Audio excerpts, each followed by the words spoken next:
అన్నమయ్య జిల్లా రాయచోటి రాజంపేట నియోజకవర్గ ప్రజలారా పేరు పేరున వందనం. ఇక మీ ముందరికి రావడం ఏంటిదంటే, నిన్నొకడు ఒక తుంటబీడీలు ఏరుకునేటోడు ఒకటి మాట్లాడుతూ ఉన్నాడు. ఆ తుంటబీడీలు ఏరుకుంటాడు కదా వాని పేరు ఏం పేరా? ఆయన పేరా వాడెవడో నా ముందర గోపి అంట. నా ముందర గోపి, నా కింద గోపి అన్నట్టు వాని పేరు ఏదో చెప్తాడు. మా వాడే చెప్తాడు, నాకు తెలియదు. వీడెవడో ఏందో ఫేస్బుక్లో వాగుతూ ఉన్నాడట. ఆ తుంటబీడిలోడు ఏం వాగుతున్నాడంటే, సిద్ధార్థ గౌడ్ అనేటోడు ఎవరిని క్వశ్చనించినాడు? సుబ్రహ్మణ్యాన్ని క్వశ్చనించినాడు. సుబ్రహ్మణ్యం ఎవరు? రాజంపేట నియోజకవర్గానికి ఒక కంటెస్టెడ్గా నిలబడినటువంటి వ్యక్తి. ఆయనను నేను క్వశ్చన్ చేసిన. ఏమని క్వశ్చన్ చేసిన?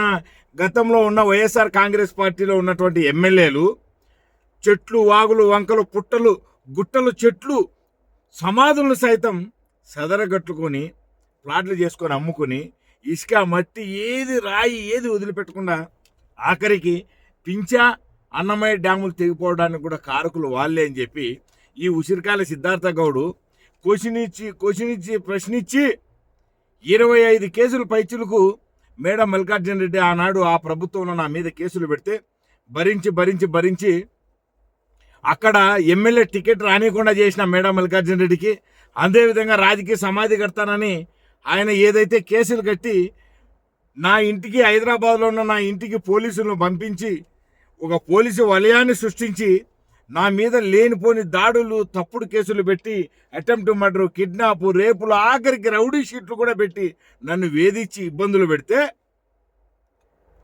ఆ పోలీసులు ఇక్కడికి రావడం మా మామ హార్ట్ స్ట్రోక్ గురై చనిపోయాడు. హార్ట్ అటాక్ వచ్చి గురై చనిపోయాడు మా మామ. అరే, నా అల్లుడు కడప జిల్లా వాసి 600-700 కిలోమీటర్ల దూరంలో నా కూతురు లవ్ మ్యారేజ్ చేసుకునింది. అరే, ఈ విధంగా పోలీసులు ఆయన కోసం వెతుకుతున్నారంటే ఏంటిది? అసలు న్యాయం కోసం పోరాటం చేస్తున్నాడు, డ్రైవర్ కార్మికుడై పోరాటం చేస్తున్నాడు, అతని కోసం పోలీసులు రావడం ఏంటిది? బడుగు బలహీన వర్గాల పేదల కుటుంబీకుల కోసం పోరాటం చేస్తే తన కోసం పోలీసులు రావడం ఏంటిదని. అరే, ఒకవేళ ఇతను ఏదైనా ఇబ్బంది పెడితే నా బిడ్డ పరిస్థితి ఏమవుతుంది? 2 పిల్లలు అతనికి, వాళ్ళ పరిస్థితి ఏమవుతుందని రాత్రింబౌలు ఆలోచించిన మా మామ ఈ మేడం మల్లికార్జున రెడ్డి, ఈ శ్రీకాంత్ రెడ్డి అనే ఈ దుర్మార్గులు, దుశ్శాసనుల ఈ యొక్క కేసులు, ఆ పరిస్థితిని బట్టి ఆ రోజు ఆ పోలీసు వలయాన్ని సృష్టించింది కాబట్టి ఆ రోజు మా మామ హార్ట్ స్ట్రోక్తో చనిపోతే ఆ సమాధి మీద ఒట్టే చెప్పిన, బిడ్డ నీకు రాజకీయ సమాధి కట్టకపోతే మా మామ సమాధి మీద ఒట్టేస్తున్నాని, రాజకీయ సమాధి కట్టకపోతే రాజంపేటలో తెలుగుదేశం గెలిపించుకోలేకపోతే అప్పుడు చూస్తాం బిడ్డ నీ కథ ఏందని చెప్పిన. రాజకీయ సమాధి కట్టినాం, రాజంపేటలో గెలిచిపోతుందని అన్ని సర్వేలలో కూడా చెప్పిండ్రు. ఇంకా ఇంత మా రాయచోటి, 2వ పులివెందులు అంటా ఉన్న రాయచోటిని ఓడిపోతుందంట అంటే నేను చెప్పిన మా డ్రైవర్ల సర్వేలో రాయచోటి 5 నుంచి 10,000-15,000 మధ్యలో మెజార్టీ వస్తుంది అనుకున్నాం. లాస్ట్లో ఒక డంచిక్ డల్లేగాడు, ఇక పాపరకాయలో ఒకటి పారిపోయి అట్లా అయిపోయింది. సరే, ఎనీవే ఏదేమైనా కొన్ని జరగాలి కాబట్టి ఇక రాయచోట్లో గెలిచి అత్యంత గొప్ప రాయచోట గెలవడం అంటే పులివెందుల తర్వాత పులివెందుల దాంట్లో అలాంటి నియోజకవర్గంలో గెలిచి తెలుగుదేశం జెండాని 4 టర్ముల తర్వాత తెలుగుదేశం జెండాని రెపరెపలాడిచ్చి రాష్ట్ర మంత్రి క్యాబినెట్లోనే మా క్యాబినెట్లోనే మంత్రి పదవిని కొట్టుకున్నాం మా ఎమ్మెల్యే వర్యులకు. అలాంటి వ్యక్తిని రాజంపేటలో లడ్డు కదా చేతిలో పెట్టినట్టు పెట్టి గెలిపించిన నాయన అని చెప్తే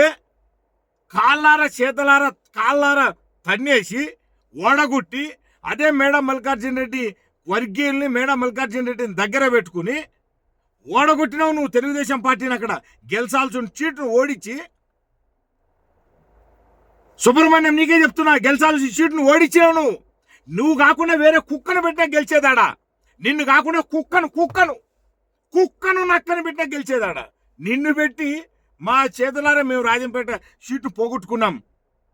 విస్తృత పోరాటం చేసిన బడుగు బలిగిన వర్గాల బిడ్డని మరి ఇంత విస్తృత పోరాటం చేసి మేము సీటు గెలుస్తుంది అనుకుంటే కాళ్ళారా తన్నినవు, షడౌట్ తన్నినవు మమ్మల్ని ఇంత ఇబ్బందికి గురి చేసిన ఆ వైఎస్ఆర్ వాళ్ళను ఓడించాలని మేము షరతు పూని పోరాటం చేస్తే వాళ్ళతో కుమ్మక్కై తెలుగుదేశం పార్టీ సీట్ను ఓడించినావు. అది కాకుండా రెండో పులివెందల్లో రాయచోట్లు రాముడన్న మా ఎమ్మెల్యే వర్గం గెలిపించుకుని మంత్రివర్గంలో చేస్తే నువ్వు వార్డు మెంబర్ కూడా గెలవనోడివి, ఆయన తప్పులు పడతావు. మాకు రవాణా మంత్రి ఆయన, మా డిపార్ట్మెంట్కు నిన్నెవడో తుంటబీడీలు ఏరుకునేటంతో మమ్మల్ని మాట్లాడతావు. ఇదో సాఫ్ట్వేర్ కంపెనీకి కూడా ఉండదు ఇది. ఇక లారీ, ఆటో, క్యాబులు అన్నీ జై డ్రైవర్ అన్న అసోసియేషన్ అనేదాన్ని నిన్న వాడెవడో తుంటబీడీలు ఏరుకుండంతో తప్పులు పట్టిస్తావు. వాడు జై డ్రైవర్ అన్న అసోసియేషన్ ఇక నీకంటే వాడు తుంటబీడీలు ఏరుకునే సన్నాసి, వానికంటే తెలియదు. సుబ్రహ్మణ్యం నీకైతే ఎందుకు తెలియదు? ఇక నేను సిద్ధార్థ గౌడ్తో ఎవరో మాట్లాడిస్తారు. ఎవరి కోసం మాట్లాడినా నేను సబ్జెక్ట్ వైజ్ నీకు కావాలంటే నీ దోస్తున్నాడు కదా మేడం మల్లికార్జున రెడ్డి, ఆ దోస్తును, నీ మిథున్ రెడ్డి నీ దోస్తు, నీ పెద్దిరెడ్డి నీ వైఎస్ఆర్ వర్గం ఉంది కదా, వాళ్ళతోటే కలిసి నువ్వు రాజంపేట సీట్ను పోగొట్టావు. ఇంకా నీ వాళ్ళని అడుగు. సిద్ధార్థ గౌడ్ ఎప్పటి నుంచో పోరాటం చేస్తున్నాడు. నీ దోస్తు ఎమ్మెల్యే, ఎక్స్ ఎమ్మెల్యే శ్రీకాంత్ రెడ్డిని కూడా అడుగు. ఇక నీ దోస్తు ఆయన అడుగు, రమేష్ రెడ్డిని, ఆయన కూడా అడుగు, చెప్తారు నేను ఎప్పటి నుంచి పోరాటం చేస్తున్నా. చిన్నపిల్లగాన్ని అనుకుంటున్నావు నువ్వు. గల్లీలో తెలిసామో, ఆ పక్క పొలిమేర దాటితే నువ్వెవరో తెలియదు. సిద్ధార్థ గౌడ్ అనేవాడు గల్లీ నుంచి ఢిల్లీ దాకా తెలుసురా నాయన. ఇక ఏది పడితే అది ఆ బీడీలు ఏరుకునేటో తుంట బీడీలు ఏరుకునే నాయనలందరితో మాట్లాడిచి అసోసియేషన్ అంటే ఏంటిది కనపల్లే? తలకాయ దెంగిందా? ఏమన్నా తలకాయ దెంగిందా? మైండ్ ఎడబెట్టుకున్నారు మోకాళ్ళలోదా? ఇక రిజిస్టర్ నెంబర్ లేదా ఆడా? అసోసియేషన్ జై డ్రైవర్ అన్న అసోసియేషన్ రిజిస్టర్ నెంబర్ లేదా? ఉభయ రాష్ట్రాల ప్రెసిడెంట్గా నా సంతకం లేదా? బైలాలో ఏం రాసుకున్నాం? అసలు బైలా అంటే ఏందో తెలుసా? అసలు అసోసియేషన్ రిజిస్ట్రేషన్, అసోసియేషన్ కథ అంటే ఏమన్నా తెలుసా? అదే వానికి తుంటబీడులోనే తెలియదు. ఇక నీకన్నా తెలియదా తమ్మి సుబ్రహ్మణ్యం? ఇక ఆ సాఫ్ట్వేర్ కంపెనీకి లేదా ఇలాంటి ట్యాగు, ఈ ఐడెంటిటీ కార్డు?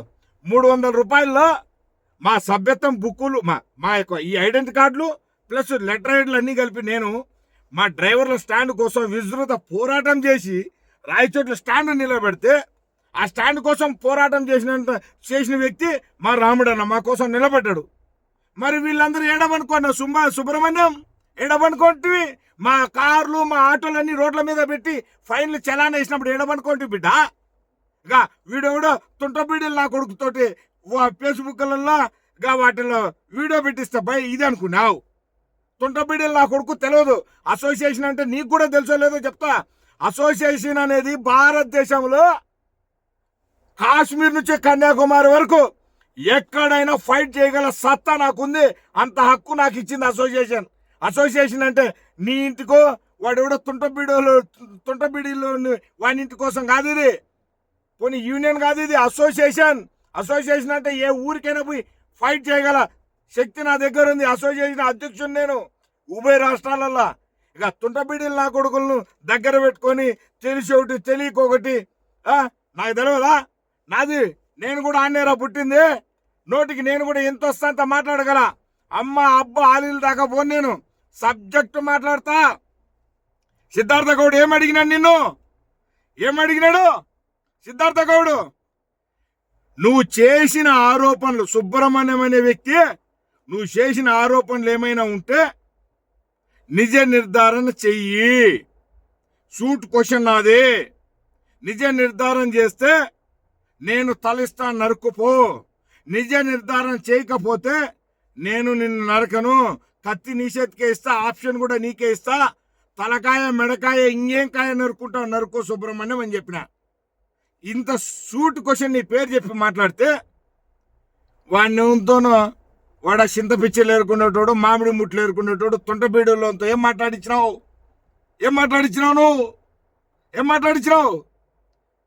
అసోసియేషన్లో డ్రైవర్లు అసోసియేషన్ తప్పులు పడతారా మీరు? బోసిడికే కొడకల్లారా, డ్రైవర్ల అసోసియేషన్లు తప్పులు పడతారా? వాళ్ళతో ఏం మాట్లాడించినావు? సుగవాష్ ఫ్యామిలీని తిట్టినాను సిద్ధార్థ గౌడ్. నాకేం అవసరమా ఆ సుగవాష్ ఫ్యామిలీతోటే? నాకేం అవసరం అంట సుగవాష్ ఫ్యామిలీతోటి? ఎట్టపోతే నాకేంది, ఏం చేస్తే నాకేంది? మీకంటే ఎక్కువ మాకు గౌరవం ఉంటుంది సుగవాష్ ఫ్యామిలీ అంటే. ఇంకా మాకేమి వాళ్ళని తిట్టాల్సిన అవసరం, ఫ్యామిలీని తిట్టాల్సిన అవసరమే ఉంటుంది? ఫ్యామిలీని విమర్శించాల్సిన అవసరమే ఉంటుంది? నాకొక్కటే, నేను రాజంపేట నియోజకవర్గంలో ఇంత పోరాటం చేస్తే సీటు ఓడి కొట్టిన సుబ్రహ్మణ్యం మీద నా క్వశ్చన్. పేరు పెట్టి మాట్లాడిన సుబ్రహ్మణ్యం అని. ఇంకా వీడెవడో తుంటబీడీలు నా కొడుకుతోటి సుగవాష్ ఫ్యామిలీని సిద్ధార్థ గౌడ్ విమర్శ ఎందుకు, ఏం అవసరం ఉంటుంది? ఎవడు చిన్నపిల్లగాన్ని అడిగినే చెప్తారు. గా నేను ఒకటే చెప్తున్నా సుబ్రహ్మణ్యం, గీ తుంటబీడీల నాయనలను చింతపిచ్చి లేరేటోళ్ళని వీళ్ళందరినీ దగ్గర పెట్టుకుని ఏదేదో మాట్లాడిస్తే నేను లొంగేటోని కాదు. నేను ఒకటే క్వశ్చన్ చేసిన, నువ్వు చేసిన ఆరోపణ నిజ నిర్ధారణ చేస్తావా లేదా? పాత్రికేయ మిత్రుల సమక్షాన బహిరంగ వేదికగా ప్రజల సమక్షాన అన్నమయ్య జిల్లాలో నేను పబ్లిక్ ప్లాట్ఫామ్లోకి వస్తా.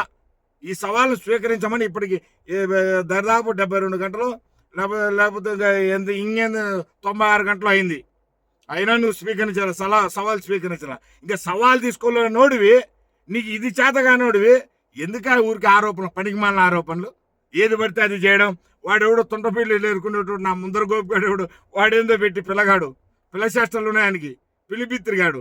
ఇటువంటి పాపరకాయల నాయకులందరితోటి ఇంకా అసోసియేషన్కు, యూనియన్కు, ఇంకా వీటికి కూడా చాలా తెలివైన సన్నాసి కొడుకులు అందరి దగ్గర పెట్టుకొని మాట్లాడితే ఎట్లా చెప్పు? ఎట్లా? రిజిస్ట్రేషన్ ఉంది నా అసోసియేషన్కు, సవాలు విసురుతా వస్తారా? వాడు తుంటపీడిలోని పట్టుకొని రా, ఎవడెవడో మామిడి ముట్లు చింతపిచ్చి లేరుకుంటే సన్నాసి కొడుకులు అందరినీ పెట్టుకొని పనికిమ్మాలని మాటలు మాట్లాడితే పిల్లలు వస్తాయి. ఇట్లా ఉంటాయి మా దగ్గర ప్రూఫ్, విత్ ప్రూఫ్. ఏ ఊరికి వస్తావు? నువ్వే ఎంచుకో, మండలం నువ్వే ఎంచుకో, నియోజకవర్గం నువ్వే ఎంచుకో, జిల్లా హెడ్ క్వార్టర్ నువ్వే ఎంచుకో. నేను వస్తా, ఆడికొచ్చి మా డ్రైవర్లతో నిరూపిస్తా. పెట్టుకుంటావా డ్రైవర్లతో? ఎట్టుంటుందో చూస్తావా? అన్ని మూసుకొని మంచి మర్యాదతో ఉంటే నువ్వు చేసిన ఆరోపణ చూపించు నాకు. నువ్వు ఆరోపణ చేసినావు కదా, నిజ నిర్ధారణ చేయి. దమ్ము ధైర్యం ఉంటే అది చేయి. చేసిన ఆరోపణ కప్పుపుచ్చుకోవడానికి వాడెవడితో చింతపించడంతో వాడెవడు తుంటపీడీలు ఏరుకునేటోడు ఈ గాలివీడులో ఇక్కడంతా కలిసి మోసాలు చేసి ఆ తిరుపతి పోయి నేను చెప్పిన ఆ తిరుపతిలో ఆడాన్ని అడకదిన్నదరా సన్నాసి నా కొడక, కింద గోవిందరాజు స్వామి గుడి ఉంటుంది, అడిగి పో. ఈ మధ్యన మాకు మా ప్రభుత్వం రాగానే చిన్నపాటి స్టోర్ గీరో ఇచ్చినట్టున్నారు మా వానికి. సంచులు కూడా చాలా సంచులు వస్తూ ఉన్నట్టుండే, స్టోర్ మేము నెల ఇయ్యాలి కదా, ఆ సంచులు వస్తూ ఉండే. ఆ సంచిపట్టు ఏదైనా మంచి ఒక గోతంలాగా ఇదేంది బొంతలాగా కుట్టించి ఆ గోవిందరాజు స్వామి గుడికాడ ముందర ఆడ పరిశీలిస్తా నా కొడక, ఆడాడన్న అడుక్కో. మా వాళ్ళు అప్పుడప్పుడు తిరుపతికి వచ్చినప్పుడు కూడా చెప్తా, వాడు తుంటబీడీలు ఏరుకుంటా ఈ గాలివీడు ఇక్కడంతా మోసాలు చేసుకుంటా అన్నాడు. ఇప్పుడు వాడేవును ఈయన దగ్గరకు బంచిక్ గాలి దగ్గర ఏదేదో మాట్లాడుతున్నాడు. పోయినప్పుడు ఆ తిరుపతి దగ్గర ఆడన్నా, ఆ తిరుపతికి పోయినప్పుడు ఆ గోవిందరాజు స్వామి గుడి అట్లా దర్శనం చేసుకుని ₹1 ₹10 ఆడ వేసిరాను నా కొడుకు అని చెప్తా. ఆ తుంటబీడీలో నాడి బొమ్మన్ ఓ సంచిపట్టు కూడా కొత్తది ఇస్తా. ఇప్పుడే ఆ సంచులు ఏదో బియ్యం వచ్చినట్టు దించినట్టున్నారు, అది ఇస్తా. సంచిపట్టు కొనిస్తా, ఒకటి తెచ్చిస్తా. పనికిమ్మాలని పులక మాటలు, ఈ పనికిమ్మాలని చిత్రానం మాటలు మాట్లాడితే మాకు కూడా చాలా వస్తాయి. నేను అదే ఊర్లో పుట్టిన అమ్మ నక్కనాలి, నేను తిట్లే కాదు, నా సంస్కారం ఒప్పుకోదు. ఉభయ రాష్ట్రాలలో ఎవరినైనా ఎదిరించగల సత్తా నాకు ఇది ఇచ్చింది. ఎవరినైనా ఎదిరించగల సత్తా ఈ డ్రైవర్ల హక్కుగా ఇది ఇచ్చింది. ఏం చేయలేనివాడంట ఏదేదో మాట్లాడుతున్నాడ. మంచి మర్యాదతో ఉంటే బాగుంటుంది. వాడెవడో తుంటబీడీలోని పిలుచుకొని వస్తానంటే రా, బహిరంగ చర్చకి నేను సిద్ధమంటున్నా. రా, నీ తుంటబీడీలోడు, నీ చింతపిచ్చలోడు, నీ పాపరకాయలు అందరిని పిలుచుకొని రా, నేను రెడీగా ఉన్నా. నువ్వు చేసిన ఆరోపణ ఏదైతే ఉందో నిజ నిర్ధారణ చేసుకోవాల్సిన బాధ్యత నీది. అది చేయకపోగా ఏది పడితే అది మాట్లాడిస్తే నేను ఇట్లే రేజ్ అవుతానే ఉంటా. నీ నుంచి కాదు అడ్డుగోడలు వేసుకోనీకి, నాకు నీ నుంచి కానే కాదు. నువ్వు చేయలేవు, నువ్వు అడ్డుగోడలు వేసుకోలేవు. నాతో పెట్టుకుంటే నీకు రాజకీయ సమాధి రాకిచ్చేస్తా. నీ జీవితంలో నువ్వు కోలుకోలేవు. నువ్వు ఆ విధంగా చేస్తా. సుబ్రహ్మణ్యం గుర్తుపెట్టుకో, నువ్వు రాజకీయంగా ఎదగాలనుకుంటే పద్ధతిగా ప్రజలందరినీ కలుపుకొని రాజంపేట నియోజకవర్గంలో ప్రతి ఒక్కరిని కలుపుకుని నువ్వు ముందుకు పోతే నీకు అంతో ఎంతో రాజకీయ భవిష్యత్తు ఉంటుందేమో. కానీ నువ్వు ఇట్లాంటి ఒంటెద్దు పోకడపోయి ఇంత కష్టపడ్డ సిద్ధార్థ గౌడ్ లాంటి నువ్వు ఇంతవరకు మాట్లాడలేవు. నువ్వు అంతా మేడాను తేడాను వాళ్ళందరినీ దగ్గర పెట్టుకున్నావు. మరి ఇటువంటి అన్ని చూసిన తర్వాతనే ఈ విధంగా మాట్లాడుతున్నా. అంతే తప్ప నాతో ఎవరో మాట్లాడిచ్చినారు, నాకు ఎవరో చెప్పినాడు, నీ లెక్క వాడెవడో చింతపిచ్చులతో తొంటబీడి లేరుకుండటంతో నేను మాట్లాడాను. నేను డైరెక్ట్ ఫేస్ టు ఫేస్ కష్టపడ్డా, శిక్ష పడ్డా, జైలు శిక్ష అనుభవించిన, రౌడీ షీట్లు, అటెంప్ట్ కిడ్నాప్లు కేసులు భరించిన, మరి అలాంటి రాజంపేట నియోజకవర్గాన్ని ఓడించిన సన్నాసి దత్తమ్మ అని నేను క్వశ్చన్ ఇస్తున్నా. ఎవరు నాతో మాట్లాడించరు, నేను ఎవరు చెప్తే మాట్లాడేవాడిని గాను, ఎవరి మాట వినేవాడిని గాను. డైరెక్ట్ సిద్ధార్థ కూడా ఫేస్ టు ఫేస్ క్వశ్చన్ చేస్తా ఉన్నాను. నిన్ను చెప్పు, నువ్వు చేసిన ఆరోపణలు ఏదైతే ఉన్నాయో 5 లక్షలని 30,000 తీసుకొని రా బిడ్డ, ప్రజాక్షేత్రం దగ్గర నేను వస్తా. ప్రజాక్షేత్రంలోకి ఆ ప్రజాక్షేత్రంలోనే తెలుసుకుందాం. నిరూపిస్తా, నా తల నరుకు, నిరూపించకపోతే నువ్వేం నరుక్కుంటావు నరుకో అని ఇప్పటికి చెప్పి 96 గంటలు అయింది. ఇంకా 4 గంటలు ఉంటే సెంచరీ కొడుతుంది. అయినా నువ్వు సవాల్ స్వీకరించలా. ఇంకా నువ్వు మళ్ళా వాడెవడో పులిహోర అంతో అంతో ఆ తొంటబీడీల సన్నాసి కొడుకుతోటి ఏదో వీడియోలు పెట్టిస్తే వింటానా నేను? గుర్తుపెట్టుకో అయ్యా, అన్నమయ్య జిల్లా రాజంపేట రాయచోటి నియోజకవర్గ ప్రజలారా, గా ఇటువంటి బాదుషాగాళ్ళు, ఇటువంటి గీ పనికిమ్మాల్ని తొంటబీడీలు ఏరుకుంటే సన్నాసి కొడుకులు ఏదో మాడితే సిద్ధార్థ కూడా పడతా అంటే అది నెవర్, అది జరగని పనే. నేను దేనికి దానికి సాక్ష్యాధారాలతో సహా చూపిస్తా. అట్లా ఇది నా వృత్తి ధర్మం. డ్రైవర్ల కార్మిక అధ్యక్షుడు నేను. ఇంకా వాడేవుడు ఈడేవుడు చెప్తే అవుతుందా? ప్రతిపక్షమైన అధికారం పక్షమైన మేము మాకున్న కార్మిక రవాణా చట్టాలను నెరవేర్చుకోవడానికి కోసం మేము ఎన్నుకున్న గవర్నమెంట్ తోటి మేము చేపించుకోవడం మా ధర్మం. మేము అధికారం గవర్నమెంట్ను మేము తెలుగుదేశం పార్టీని అధికారంలోకి తీసుకురావాలని విజృత పోరాటం చేసినటువంటి వాళ్ళం. పోరాటం చేసిన తర్వాత అధికారంలోకి వచ్చిన తర్వాత మా హక్కులు నెరవేర్చుకోవడానికి మా మంత్రి అయిన రవాణా మంత్రి వర్యులతో మేము కలిసి ఉంటాం. మా హక్కు అది. నువ్వెవడరా వద్దన్నా? నీకే బొసిడికే. నువ్వు వద్దంటే ఆగిపోనీకేమన్నా నీ పని? నేను డ్రైవర్ల కార్మికుణ్ణి, రవాణా కార్మిక చట్టాలలో భాగస్తుని. నన్నేంద్రా నువ్వెవడురా? వాడెవడో తొంటబీడీలు నాయాలు ఒకడు పక్కన, వానికి తొంటబీడీలు ఆడేందుకు హైదరాబాద్కి వస్తే ఆడాన్న సంతల్లో పోయి తొంటబీడీలు ఏరుకునే నాయనలతో మాట్లాడించొద్దు. వాడిని హైదరాబాద్కి రమ్మని ఈడాన్న క్లబ్బుల్లో పాడు పెట్టిస్తా. తొంట సిగరెట్లు ఏరుకుంటాడు. ఈడ బాగుంటుంది కదా. ధన్యవాదాలు మిత్రులారా. అన్నమయ్య జిల్లా రాయచోటి రాజంపేట నియోజకవర్గ ప్రజలారా, ఇలాంటి ద్రోహుల్ని తరిమి కొట్టాల్సిన బాధ్యత మన దగ్గర ఉన్నది. లేకపోతే మన హక్కుల్ని మనకున్న హక్కులన్నింటినీ కాలరాసేటటువంటి వీళ్ళే. బడుగు బలహీన వర్గ బిడ్డలారా, దళిత కులంలో పెళ్లి చేసుకున్న దూలిపేట నరసింహరావు చెల్లెల్ని పెళ్లి చేసుకున్నవాడిని మరి ఇలాంటి దళిత కులాన్ని విమర్శిస్తారు వీళ్ళు. బడుగు బలహీన వర్గాలను విమర్శిస్తారు వీళ్ళు. ఎంతమంది దళితుల మీద కేసులు పెట్టి ఇబ్బంది పెట్టిన ఆ మేడా మల్లికార్జున రెడ్డిని కలుపుకున్న సుబ్రహ్మణ్యం. అందుకే బిడ్డ నువ్వు ఓడిపోయినావు. ఓడకపోయినావు కాదు, ఓడిచ్చినావు నువ్వు దగ్గరుండి. మరి ఇటువంటి సన్నాసులందరినీ కూడా బాగా మంచి మర్యాదలు జరపాల్సినటువంటి రాజంపేట రాయచోటి అన్నమయ్య జిల్లా నివాస ప్రజలారా, మీరందరూ జాగ్రత్తగా ఉండండి. ఇటువంటి దొంగనాయనలు అందరూ వస్తూ ఉన్నారు. వీళ్ళని ఎట్లా కట్టడి చేయాలనో, మన హక్కులను సాధించుకొని ప్రభుత్వంతో మనం పనులు చేయించుకోవాలనో ఒక్కసారి ఆలోచించి జాగ్రత్తగా ఉండమని, అప్రమత్తంగా ఉండండి. ఈ యొక్క ముసుగు దొంగలు వస్తూ ఉన్నారు, జాగ్రత్తగా ఉండమని కోరుకుంటూ సెలవు తీసుకుంటా ఉన్నా. ధన్యవాదాలు మిత్రులారా.